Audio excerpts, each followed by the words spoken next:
Assalamualaikum warahmatullahi wabarakatuh. Kita kembali dalam bab penyusunan anggaran penjualan. Jadi ini lanjutan dari minggu yang lalu ya, tentang anggaran penjualan.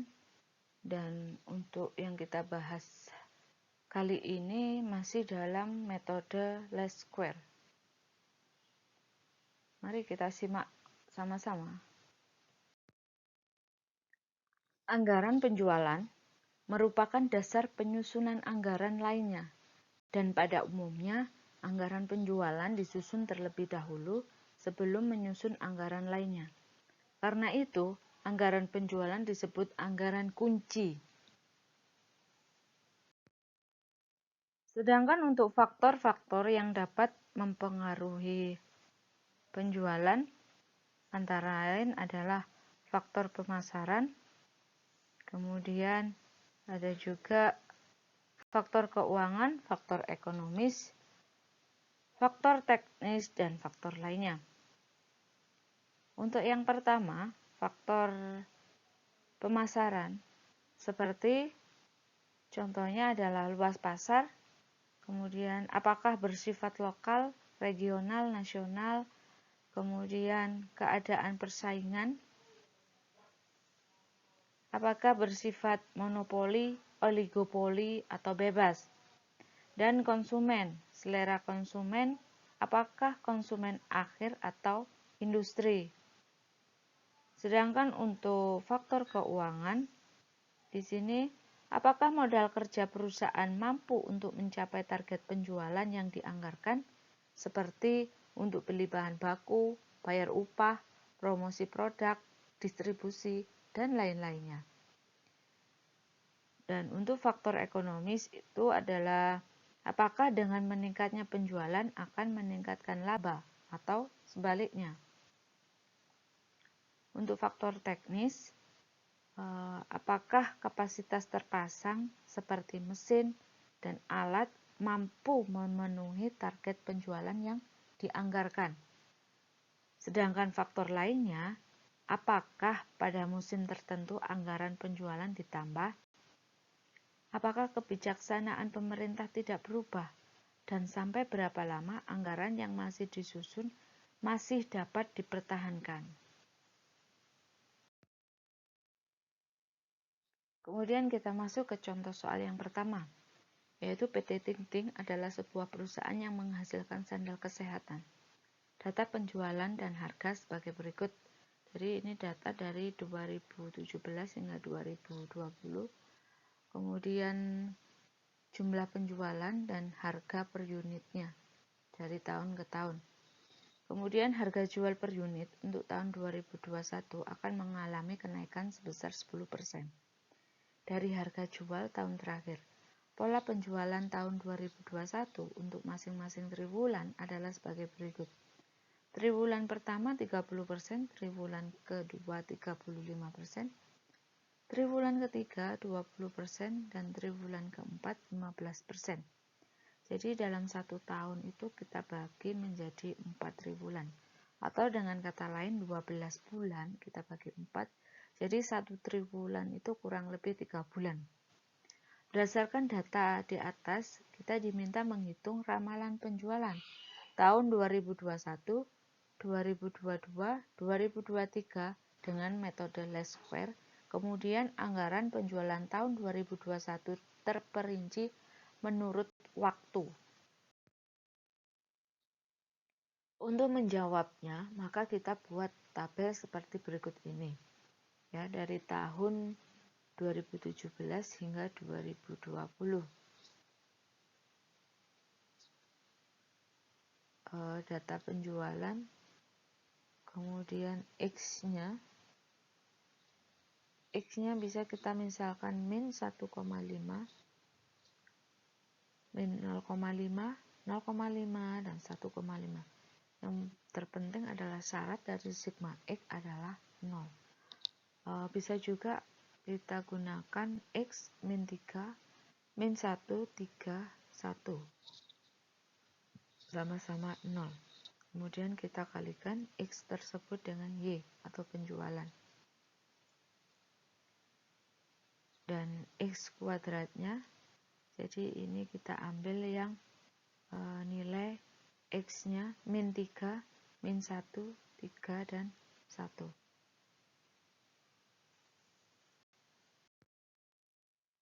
Sehingga kita dapat menghitungnya menggunakan rumus yang kemarin, Y sama dengan A plus BX, sedangkan A adalah sigma Y dibagi N, dan B sigma XY dibagi sigma X kuadrat. Sehingga di sini nilai A didapatkan 50/750. Dari hasil sigma Y, yaitu total penjualan dibagi tahunnya, yaitu 4 tahun.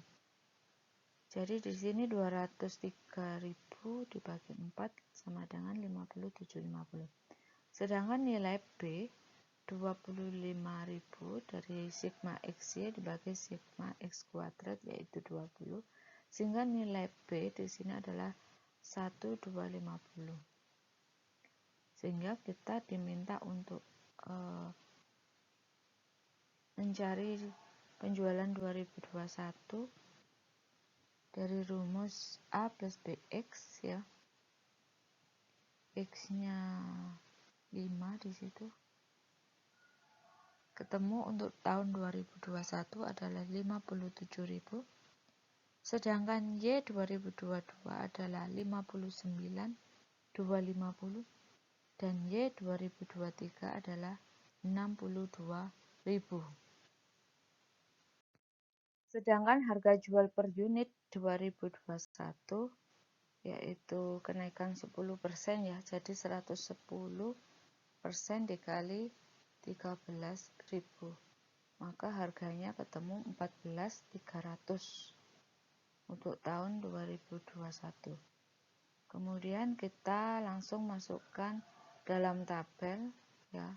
Tabelnya kita beri nama anggaran penjualan 2021 per Desember 2021. Untuk triwulan 1 itu sekitar 30% dari penjualan unitnya adalah 17.100 dengan harga 14.300, maka totalnya 244.530.000. Untuk triwulan ketiga 35%, jadi penjualannya 19.950 dengan harga 14.300, maka totalnya 285.000.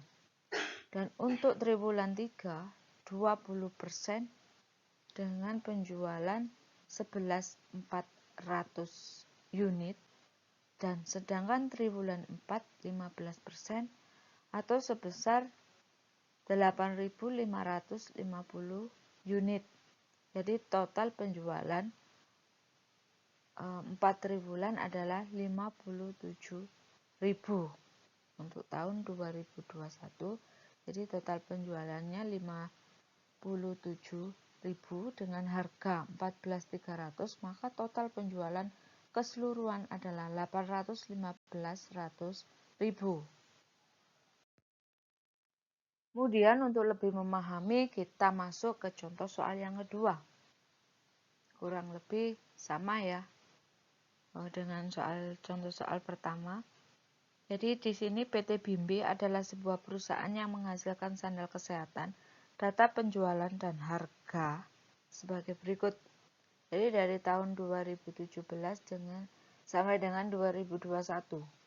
Kemudian untuk unit penjualannya tahun 2017 42.000. Jadi ini sama dengan data di contoh soal pertama. Cuma di sini ditambahkan lagi 1 tahun untuk 2021. Kemudian harga jual per unit untuk tahun 2022 akan mengalami kenaikan sebesar 10% dari harga jual tahun terakhir.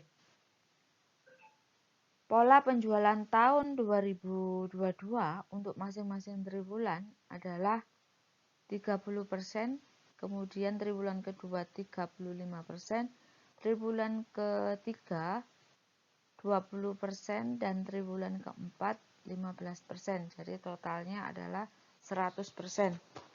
Kemudian berdasarkan data itu kita diminta ramalan penjualan tahun 2022 dengan metode least square dan anggaran penjualan tahun 2022 terperinci menurut waktu atau triwulan. Sehingga untuk menjawabnya kita gunakan tabel ya dari tahun 2017 dan sampai dengan 2021. Kemudian nilai penjualan atau Y. Nah, di sini X-nya itu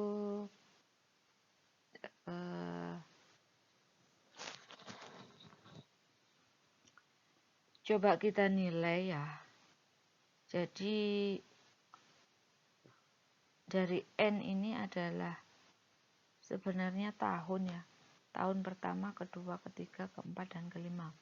Jadi kita total itu ada nilainya 15, kemudian kita bagi 5. Jadi intervalnya itu jaraknya adalah 3. Sehingga di sini untuk X pertama itu sebenarnya adalah nilainya 1. Tapi kita di sini karena tahunnya ganjil, maka 1 min 3. 3 dari hasil pembagian N tadi. 15 bagi 5 sama dengan 3.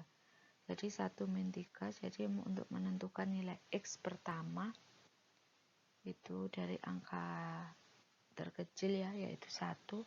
Kita kurangi dengan nilai N-nya. Itu 1 min 3 sama dengan min 2. Sehingga di bawahnya min 1, 0, 1, 2. Jadi total sigma X adalah 0. Kemudian kita kalikan Y penjualan. Dan kemudian X-nya sendiri kita kuadratkan. Untuk penyelesaiannya masih sama, yaitu menggunakan rumus Y sama dengan A plus BX. Kemudian kita harus mencari A terlebih dahulu dan nilai B. Jadi dari hasil sigma Y dibagi N. N-nya tadi adalah ada 5 ya, 5 tahun.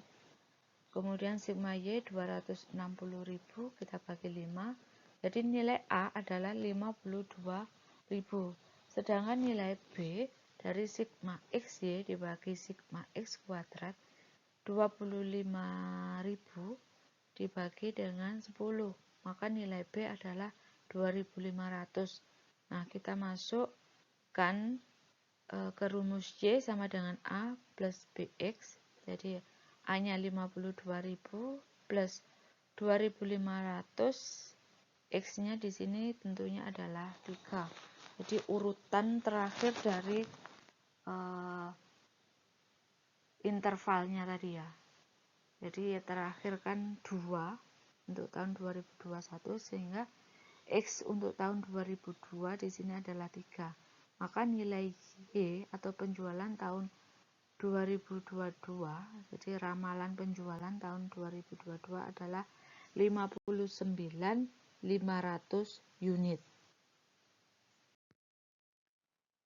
Nah, sedangkan harga jual per unit 2022, jadi kenaikannya tadi adalah 10%, maka nilainya 110% kali harga penjualan terakhir adalah 14.300. Maka harga jual per unit untuk tahun 2022 adalah 15.730. Jadi dari triwulan 1 sampai 4. Kemudian penjualannya tadi sudah ditentukan ya persentasenya dari 30%, 35%, 20% dan 15%. Dengan harga 15.730 maka total penjualannya bisa kita tentukan. Untuk triwulan 1 280 juta 780.500, triwulan 2 327 577 250, dan triwulan 3 180 juta 187.000. Sedangkan triwulan 4 140.390 250. Jadi total penjualan untuk tahun 2022 ya, anggaran penjualannya sebesar 59.500 unit dengan harga 15.730, maka total penjualan 935.935.000. Nah, untuk metode Lasker ini kita sudah mempelajari dalam 3 bentuk soal. Semoga semakin memahami apa yang dimaksud dengan metode Lasker. Itu saja dulu yang dapat saya sampaikan. Terima kasih. Assalamualaikum warahmatullahi wabarakatuh.